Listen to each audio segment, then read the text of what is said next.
ಶುಭೋದಯ ಎಲ್ಲರಿಗೂ.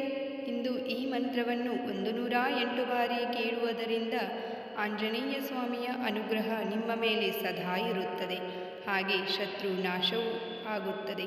ಶುಭ ದಿನ.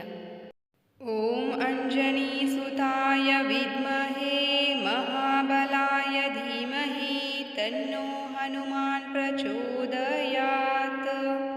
ಓಂ ಅಂಜನೀಸುತಾಯ ವಿದ್ಮಹೇ ಮಹಾಬಲಾಯ ಧೀಮಹಿ ತನ್ನೋ ಹನುಮಾನ್ ಪ್ರಚೋದಯಾತ್. ಓಂ ಅಂಜನೀಸುತಾಯ ವಿದ್ಮಹೇ ಮಹಾಬಲಾಯ ಧೀಮಹಿ ತನ್ನೋ ಹನುಮಾನ್ ಪ್ರಚೋದಯಾತ್. ಓಂ ಅಂಜನೀಸುತಾಯ ವಿದ್ಮಹೇ ಮಹಾಬಲಾಯ ಧೀಮಹಿ ತನ್ನೋ ಹನುಮಾನ್ ಪ್ರಚೋದಯಾತ್. ಓಂ ಅಂಜನೀಸುತಾಯ ವಿದ್ಮಹೇ ಮಹಾಬಲಾಯ ಧೀಮಹಿ ತನ್ನೋ ಹನುಮಾನ್ ಪ್ರಚೋದಯಾತ್. ಓಂ ಅಂಜನೀಸುತಾಯ ವಿದ್ಮಹೇ ಮಹಾಬಲಾಯ ಧೀಮಹಿ ತನ್ನೋ ಹನುಮಾನ್ ಪ್ರಚೋದಯಾತ್. ಓಂ ಅಂಜನೀಸುತಾಯ ವಿದ್ಮಹೇ ಮಹಾಬಲಾಯ ಧೀಮಹಿ ತನ್ನೋ ಹನುಮಾನ್ ಪ್ರಚೋದಯಾತ್. ಓಂ ಅಂಜನೀಸುತಾಯ ವಿದ್ಮಹೇ ಮಹಾಬಲಾಯ ಧೀಮಹಿ ತನ್ನೋ ಹನುಮಾನ್ ಪ್ರಚೋದಯಾತ್. ಓಂ ಅಂಜನೀಸುತಾಯ ವಿದ್ಮಹೇ ಮಹಾಬಲಾಯ ಧೀಮಹಿ ತನ್ನೋ ಹನುಮಾನ್ ಪ್ರಚೋದಯಾತ್. ಓಂ ಅಂಜನೀಸುತಾಯ ವಿದ್ಮಹೇ ಮಹಾಬಲಾಯ ಧೀಮಹಿ ತನ್ನೋ ಹನುಮಾನ್ ಪ್ರಚೋದಯಾತ್. ಓಂ ಅಂಜನೀಸುತಾಯ ವಿದ್ಮಹೇ ಮಹಾಬಲಾಯ ಧೀಮಹಿ ತನ್ನೋ ಹನುಮಾನ್ ಪ್ರಚೋದಯಾತ್. ಓಂ ಅಂಜನೀಸುತಾಯ ವಿದ್ಮಹೇ ಮಹಾಬಲಾಯ ಧೀಮಹಿ ತನ್ನೋ ಹನುಮಾನ್ ಪ್ರಚೋದಯಾತ್. ಓಂ ಅಂಜನೀಸುತಾಯ ವಿದ್ಮಹೇ ಮಹಾಬಲಾಯ ಧೀಮಹಿ ತನ್ನೋ ಹನುಮಾನ್ ಪ್ರಚೋದಯಾತ್. ಓಂ ಅಂಜನೀಸುತಾಯ ವಿದ್ಮಹೇ ಮಹಾಬಲಾಯ ಧೀಮಹಿ ತನ್ನೋ ಹನುಮಾನ್ ಪ್ರಚೋದಯಾತ್. ಓಂ ಅಂಜನೀಸುತಾಯ ವಿದ್ಮಹೇ ಮಹಾಬಲಾಯ ಧೀಮಹಿ ತನ್ನೋ ಹನುಮಾನ್ ಪ್ರಚೋದಯಾತ್. ಓಂ ಅಂಜನೀಸುತಾಯ ವಿದ್ಮಹೇ ಮಹಾಬಲಾಯ ಧೀಮಹಿ ತನ್ನೋ ಹನುಮಾನ್ ಪ್ರಚೋದಯಾತ್. ಓಂ ಅಂಜನೀಸುತಾಯ ವಿದ್ಮಹೇ ಮಹಾಬಲಾಯ ಧೀಮಹಿ ತನ್ನೋ ಹನುಮಾನ್ ಪ್ರಚೋದಯಾತ್.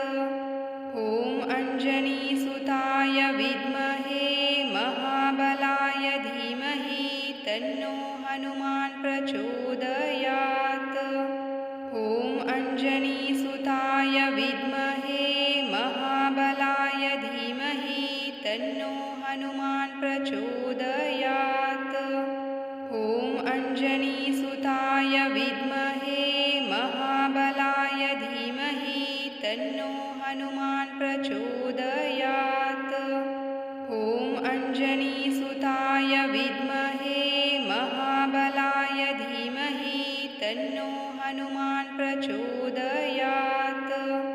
ಓಂ ಅಂಜನೀಸುತಾಯ ವಿದ್ಮಹೇ ಮಹಾಬಲಾಯ ಧೀಮಹಿ ತನ್ನೋ ಹನುಮಾನ್ ಪ್ರಚೋದಯಾತ್. ಓಂ ಅಂಜನೀಸುತಾಯ ವಿದ್ಮಹೇ ಮಹಾಬಲಾಯ ಧೀಮಹಿ ತನ್ನೋ ಹನುಮಾನ್ ಪ್ರಚೋದಯಾತ್. ಓಂ ಅಂಜನೀಸುತಾಯ ವಿದ್ಮಹೇ ಮಹಾಬಲಾಯ ಧೀಮಹಿ ತನ್ನೋ ಹನುಮಾನ್ ಪ್ರಚೋದಯಾತ್.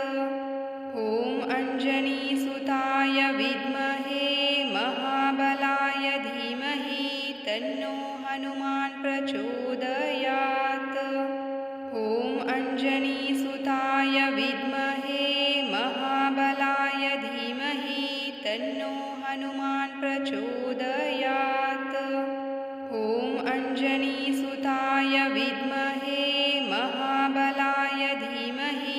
तन्नो हनुमान् प्रचोदयात्। ॐ अञ्जनीसुताय विद्महे महाबलाय धीमहि तन्नो हनुमान् प्रचोदयात्। ॐ अञ्जनीसुताय विद्महे महाबलाय धीमहि तन्नो हनुमान् प्रचोदयात्। ॐ अञ्जनीसुताय विद्महे महाबलाय धीमहि तन्नो हनुमान् प्रचोदयात्। ॐ अञ्जनीसुताय विद्महे महाबलाय धीमहि तन्नो हनुमान् प्रचोदयात्। ॐ अञ्जनीसुताय विद्महे महाबलाय धीमहि तन्नो हनुमान् प्रचोदयात्। ॐ अञ्जनीसुताय विद्महे महाबलाय धीमहि तन्नो हनुमान् प्रचोदयात्। ॐ अञ्जनीसुताय विद्महे महाबलाय धीमहि तन्नो हनुमान् प्रचोदयात्। ॐ अञ्जनीसुताय विद्महे महाबलाय धीमहि तन्नो हनुमान् प्रचोदयात्। ॐ अञ्जनीसुताय विद्महे महाबलाय धीमहि तन्नो हनुमान् प्रचोदयात्। ॐ अञ्जनीसुताय विद्महे महाबलाय धीमहि तन्नो हनुमान् प्रचोदयात्।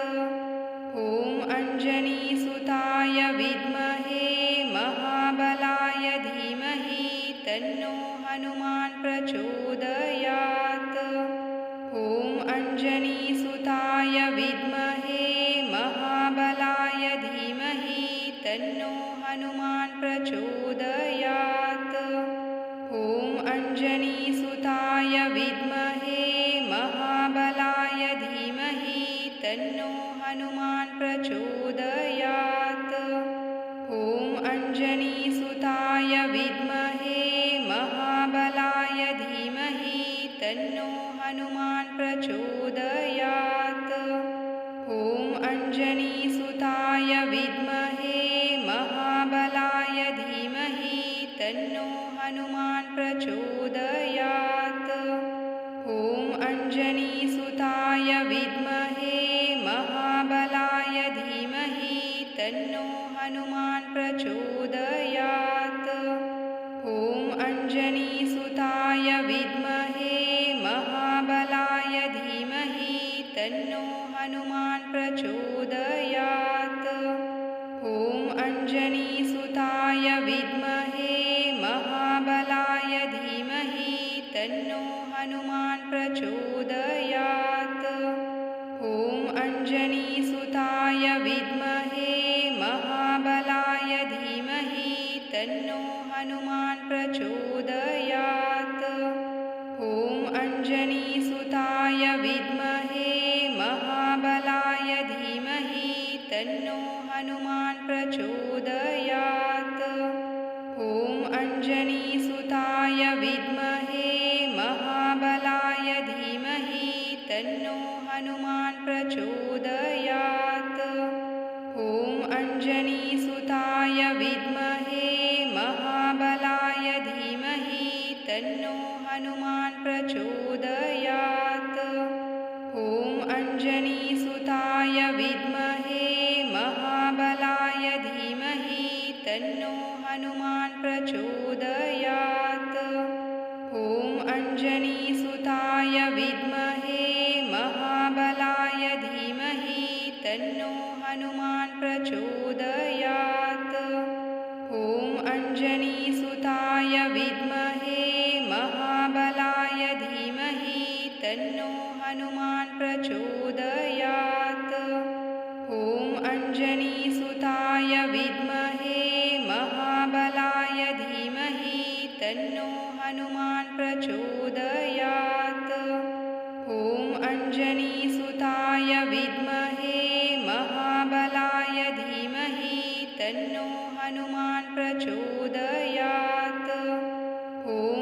अञ्जनीसुताय विद्महे महाबलाय धीमहि तन्नो हनुमान् प्रचोदयात्। ॐ अञ्जनीसुताय विद्महे महाबलाय धीमहि तन्नो हनुमान् प्रचोदयात्।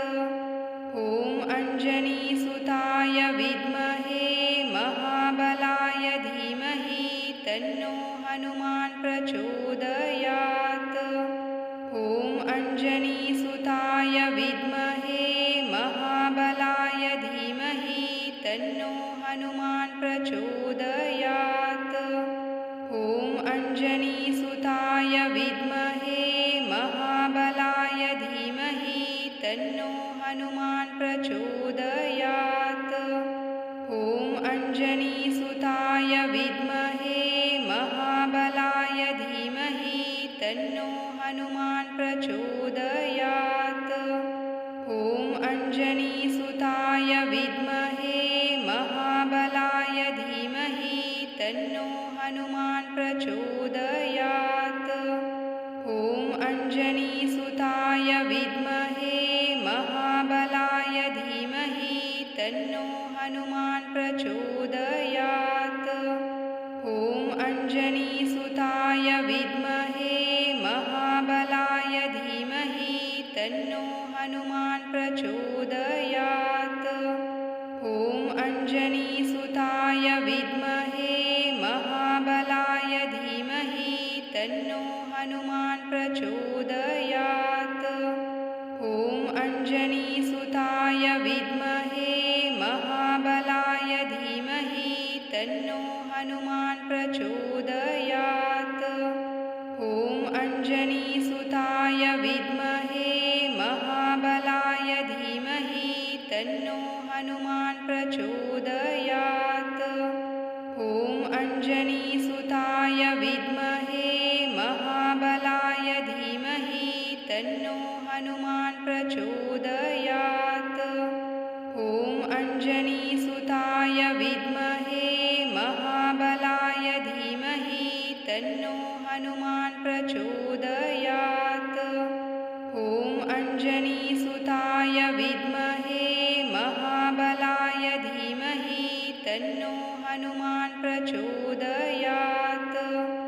ॐ अञ्जनीसुताय विद्महे महाबलाय धीमहि तन्नो हनुमान् प्रचोदयात्। ॐ अञ्जनीसुताय विद्महे महाबलाय धीमहि तन्नो हनुमान् प्रचोदयात्। ॐ अञ्जनीसुताय विद्महे महाबलाय धीमहि तन्नो हनुमान् प्रचोदयात्। ॐ अञ्जनीसुताय विद्महे महाबलाय धीमहि तन्नो हनुमान् प्रचोदयात्।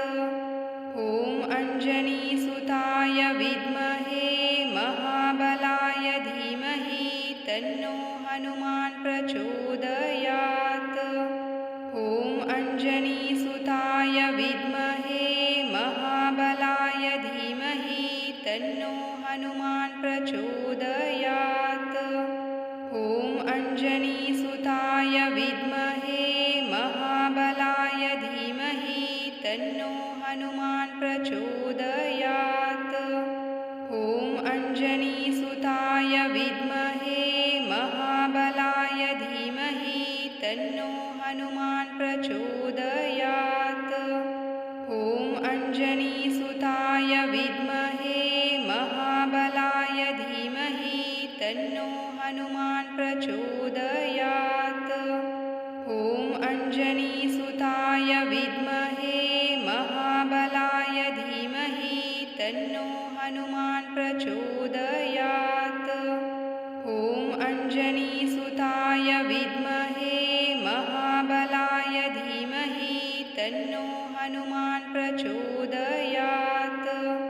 ॐ अञ्जनीसुताय विद्महे महाबलाय धीमहि तन्नो हनुमान् प्रचोदयात्।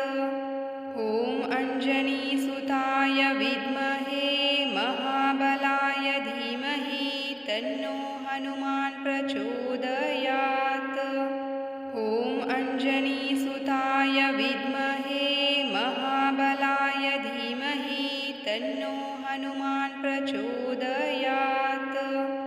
ॐ अञ्जनीसुताय विद्महे महाबलाय धीमहि तन्नो हनुमान् प्रचोदयात्। ॐ अञ्जनीसुताय विद्महे महाबलाय धीमहि तन्नो हनुमान् प्रचोदयात्। ॐ अञ्जनीसुताय विद्महे महाबलाय धीमहि तन्नो हनुमान् प्रचोदयात्। ॐ अञ्जनीसुताय विद्महे महाबलाय धीमहि तन्नो हनुमान् प्रचोदयात्। ॐ अञ्जनीसुताय विद्महे महाबलाय धीमहि तन्नो हनुमान् प्रचोदयात्।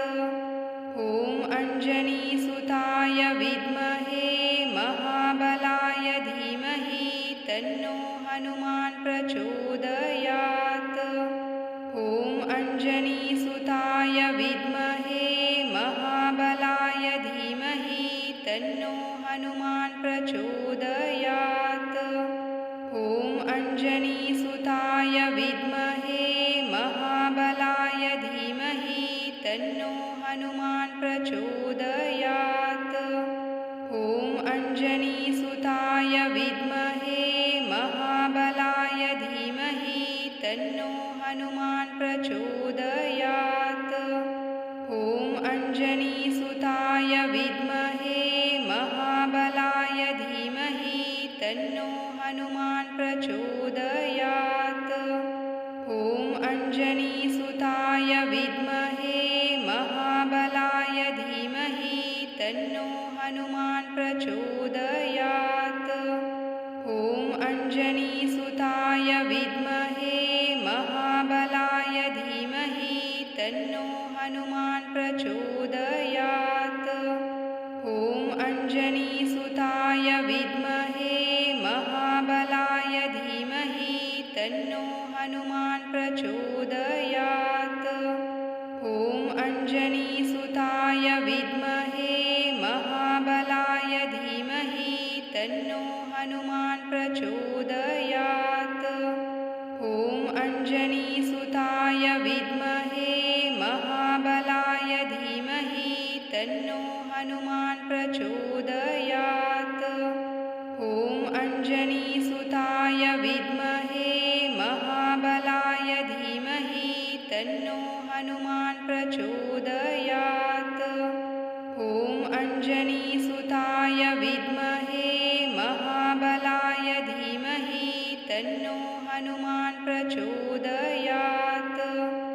ॐ अञ्जनीसुताय विद्महे महाबलाय धीमहि तन्नो हनुमान् प्रचोदयात्। ॐ अञ्जनीसुताय विद्महे महाबलाय धीमहि तन्नो हनुमान् प्रचोदयात्। ॐ अञ्जनीसुताय विद्महे महाबलाय धीमहि तन्नो हनुमान् प्रचोदयात्। ॐ अञ्जनीसुताय विद्महे महाबलाय धीमहि तन्नो हनुमान् प्रचोदयात्। ॐ अञ्जनीसुताय विद्महे महाबलाय धीमहि तन्नो हनुमान् प्रचोदयात्। ॐ अञ्जनीसुताय विद्महे महाबलाय धीमहि तन्नो हनुमान् प्रचोदयात्।